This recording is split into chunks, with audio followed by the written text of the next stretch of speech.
I want to start today, here's my thing. Hold on, there we go, hey. I want to start today, talk about the structure of polypeptide. I get a lot of people asking me, in terms of Lost, what the hell's that island? It's usually followed by, seriously, what the hell's that island? Why so many mysteries? What is it about mystery that I seem to be drawn to? And I was thinking about this, what to talk about at TED, when I talked to the kind rep from TED, and I said, listen, what should I talk about? He said, don't worry about it, just be profound. And I took enormous comfort in that, so thank you if you're here. I was trying to think, what do I talk about? It's a good question. Why do I do so much stuff that involves mystery? And I started trying to figure it out. And I started thinking about, well, why do I do any of what I do? And I started thinking about my grandfather. I loved my grandfather. Harry Kelvin was his name, my mother's father. He died in 1986. He was an amazing guy. And one of the reasons he was amazing, after World War II, he began an electronics company that he started selling surplus parts, kits to schools and stuff. So he had this incredible curiosity. As a kid, I saw him come over to me with radios and telephones and all sorts of things, and he'd open them up. He'd unscrew them and reveal the inner workings, which many of us, I'm sure, take for granted, but it's an amazing gift to give a kid, to open up this thing and show how it works and why it works and what it is. He was the ultimate deconstructor in many ways. And my grandfather was this kind of guy who would not only take things apart, but he got me interested in all sorts of different odd crafts, like printing, like the letterpress. I'm obsessed with printing. I'm obsessed with silk screening and bookbinding and box making. And when I was a kid, I was always like taking apart boxes and stuff. And last night in the hotel, I took apart the Kleenex box. I was just looking at it, and I'm telling you, it's a beautiful thing, I swear to God. I mean, when you look at the box and you sort of see how it works, Reeves is here, and I met him years ago at a book fair. He does pop-up books, and I'm obsessed with like engineering of paper, but like the scoring of it, the printing of it, where the thing gets glued, the registration marks for the ink. I just love boxes. My grandfather was sort of the guy who kind of got me into all sorts of these things. He would also supply me with tools. He was this amazing encourager, this patron sort of, to make stuff. And he got me a Super 8 camera when I was 10 years old. And in 1976, that was sort of an anomaly to be a 10-year-old kid that had access to a camera. And he was so generous. I couldn't believe it. He wasn't doing it entirely without some manipulation. I mean, I would call him and I'd be like, listen, Grandpa, I really need this camera. You don't understand. This is like, I want to make movies. I'll get invited to TED one day. This is like, and my grandmother was the greatest, because she'd be like, she'd get on the phone and she'd be like, Harry, it's better than the drugs. He should be doing this. She was fantastic. So I found myself getting this stuff thanks to her assist, and suddenly, I had a synthesizer when I was 14 years old, this kind of stuff, and it let me make things, which to me was sort of the dream. He sort of humored my obsessions with other things too, like magic. The thing is, we'd go to this magic store in New York City called Lou Tannen's Magic. It was this great magic store. It was a crappy little building in Midtown, but you'd be in the elevator would open, there'd be this little small magic store, you'd be in the magic store, and it was a magical place. So I got all these sort of magic tricks. Oh, here, I'll show you this kind of thing. So it'd be like, right? Which is good, but now I can't move. Now I have to do the rest of the thing. I'm like this. I'm like, oh, wow, look at my computer over there. Anyway. So one of the things that I bought at the magic store was this. Tannen's Mystery Magic Box. The premise behind the Mystery Magic Box was the following. $15 buys you $50 worth of magic, which is a savings. Now, I bought this decades ago, and I'm not kidding. If you look at this, you'll see it's never been opened. But I've had this forever. Now, I was looking at this, it was in my office, and as it always is on the shelf, and I was thinking, why have I not opened this? And why have I kept it? Because I'm not a pack rat, I don't keep everything, but for some reason I haven't opened this box. And I felt like there was a key to this somehow, in talking about something at TED that I haven't discussed before and bored people elsewhere. So I thought, maybe there's something with this. I started thinking about it, and there was this giant question mark. I love the design, for what it's worth, of this thing. And I started thinking, why haven't I opened it? And I realized that I haven't opened it because it represents something important to me. It represents my grandfather. Am I allowed to cry at TED? Because no, I'm not going to cry. But the thing is that it represents infinite possibility. It represents hope. It represents potential. And what I love about this box, and what I realized I sort of do in whatever it is that I do, is I find myself drawn to infinite possibility and that sense of potential. And I realized that mystery is the catalyst for imagination. Now, it's not the most groundbreaking idea, but when I started to think that maybe there are times when mystery is more important than knowledge, I started getting interested in this. And so I started thinking about Lost and the stuff that we do, and I realized, oh my God, like mystery boxes are everywhere in what I do. And how, in the creation of Lost, Damon Lindelof and I, who created the show with me, we were basically tasked with creating this series that we had very little time to do. We had 11 and a half weeks to write it, cast it, crew it, shoot it, cut it, post it, turn it in, 2-hour pilot. So it was not a lot of time. And that sense of possibility, what could this thing be? There was no time to develop it. I'm sure you're all familiar with those people who tell you what you can't do and what you should change. And there was no time for that, which is kind of amazing. And so we did the show, and for those of you who haven't seen it or don't know, I'm going to show you this one little clip from the pilot just to show you some stuff that we did.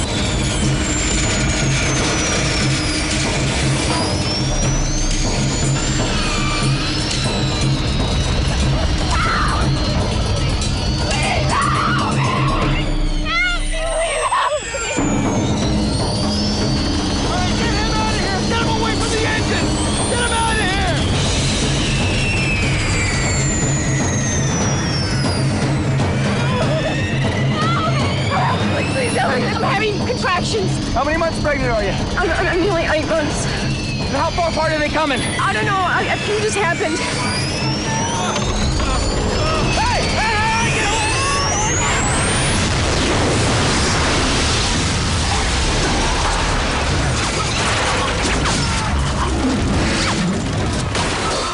Now, 10 years ago, if we wanted to do that, we'd have to kill a stuntman. We'd actually...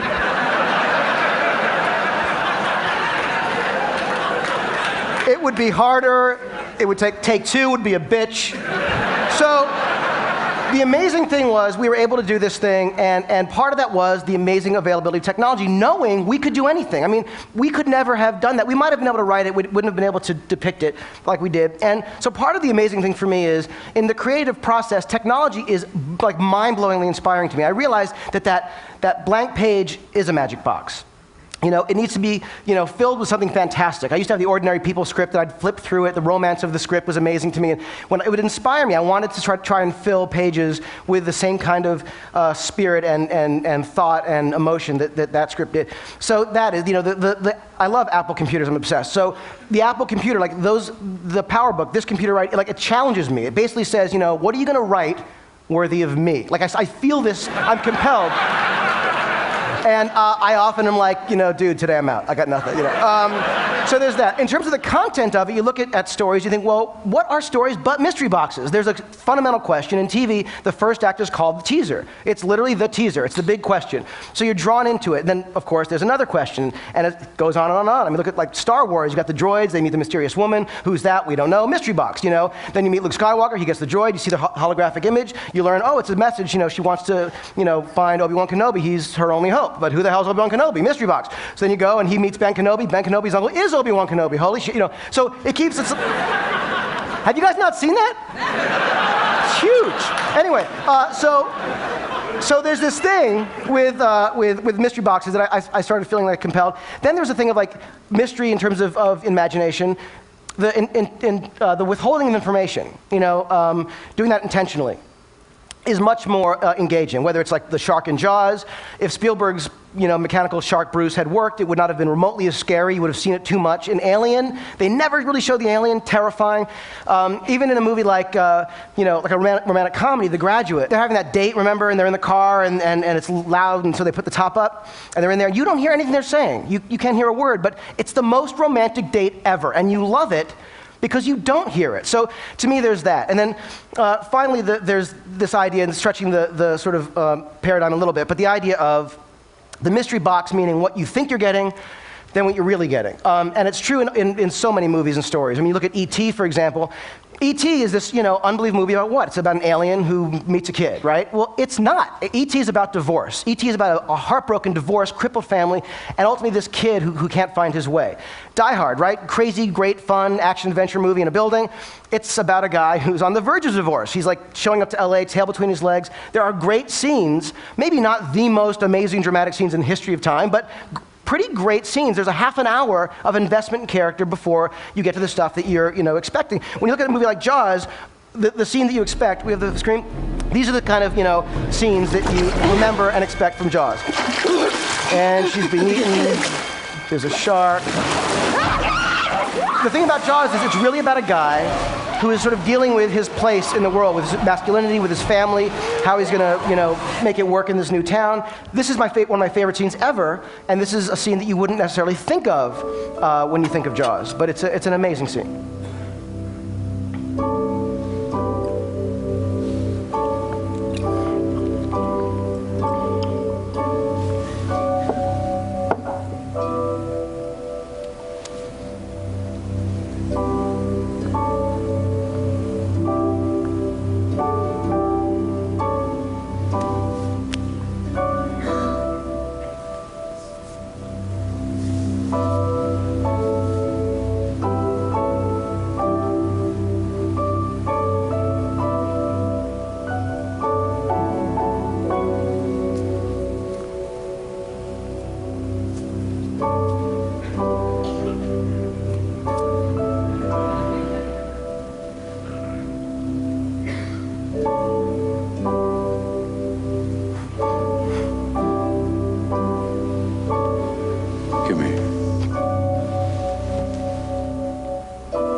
Give us a kiss. Why? Because I need it. Come on. Why? Because I need it? Best scene ever, right? Come on. So you think of Jaws. So that's the kind of stuff that, the investment of character, which is the stuff that really is inside the box. It's why when people do sequels or rip off movies, of a genre, they're ripping off the wrong thing. You're not supposed to rip off the shark or the monster. You got to rip off, if you're going to rip something off, rip off the character, rip off the stuff that matters. I mean, look inside yourself and figure out what is inside you, because ultimately, the mystery box is all of us. So there's that. Then the distribution. What's a bigger mystery box than a movie theater? You go to the theater, you're just so excited to see anything. The moment the lights go down is often the best part, and you're full of that amazing, that feeling of excited anticipation. And often the movie's there and it's going, and then something happens, you go, oh, and then something else, and then, now when it's a great movie, you're along for the ride because you're willing to give yourself to it. So to me, whether it's that, whether it's, a TV, an iPod, computer, cell phone. It's funny, I'm as I said, Apple fanatic, and one day about a year or so ago, I was signing on online in the morning to watch Steve Jobs' keynote, because I always do. And he came on, he was presenting the video iPod, and what was on the enormous iPod behind him? Lost. I had no idea. And I realized, holy shit, it had come full circle. The inspiration that I get from the technology is now using the stuff that I do, inspired by it, to sell the technology. You know what I mean? It was nuts. So I found I was going to show you a couple other things. I'm going to skip through. I just want to show you one other thing that has nothing to do with anything. This is something online. I don't know if you've seen 4 or 5. 6 years ago they did this. This is an online thing done by guys who had some visual effects experience. But the point was that they were doing things that were using these mystery boxes that everyone has now. What I've realized is what my grandfather did for me when I was a kid, everyone has access to now. You don't need to have my grandfather, though you wish you had, but I have to tell you, this is a guy doing stuff on a Quadra 950 computer. The resolution is a little bit low, using Infinity software they stopped making 15 years ago. He's doing stuff that looks as amazing as stuff I've seen, released from Hollywood. The most incredible sort of mystery, I think, is now the question of what comes next, because it is now democratized. So now the creation of media it's everywhere. The stuff that I was lucky and begging for to get when I was a kid is now ubiquitous. And so there's an amazing sense of opportunity out there when I think of the filmmakers who exist out there now who would have been silenced, who have been silenced in the past. It's a very exciting thing. I used to say in classes and lectures and stuff that to someone who wants to write, go write, do your thing, it's free, no, you don't need permission to go write. But now I can say, go make your movie. There's nothing stopping you from going out there and getting the technology. You can lease, rent, buy stuff off the shelf that is either as good or just as good, as the stuff that's being used by the, quote unquote, legit people. No community is best served when only the elite have control. And I feel like this is an amazing opportunity to see what else is out there. When I did Mission Impossible 3, we had amazing visual effects stuff. ILM did the effects. It was incredible, and sort of like my dream to be involved. And there were a couple sequences in the movie, like these couple little moments I'll show you.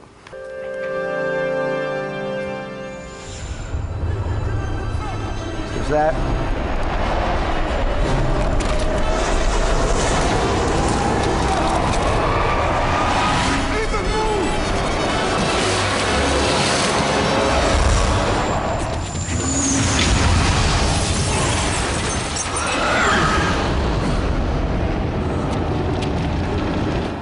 Okay, obviously I have an obsession with big, crazy explosions. So my favorite visual effect in the movie is the one I'm about to show you. And it's a scene in which Tom's character wakes up, he's drowsy, he's crazy out of it, and a guy wakes up and he shoves this gun in his nose and shoots this little capsule into his brain that he's going to use later to kill him, as bad guys do.